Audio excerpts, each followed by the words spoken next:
So he got really into this. He started talking to Satoshi Nakamoto, who he said seemed like some young Japanese American coder.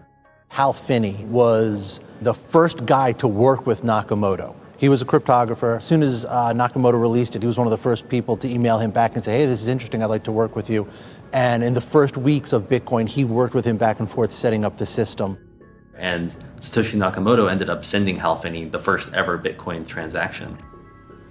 Any discussion of Satoshi's identity has to go back to the fact that Bitcoin was based on this small number of projects back in the 1990s that only a handful of people knew about, like Hashcash and Bitgold and Bmoney.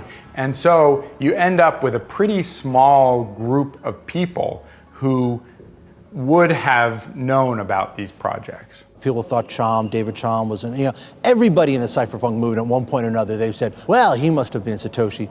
They've all come out and denied it. Probably somebody who started out in the 90s in California with the cypherpunks, somebody who was very, very good at cryptography, who understands encryption, and has done a wonderful job of just separating Bitcoin from anything that can identify him.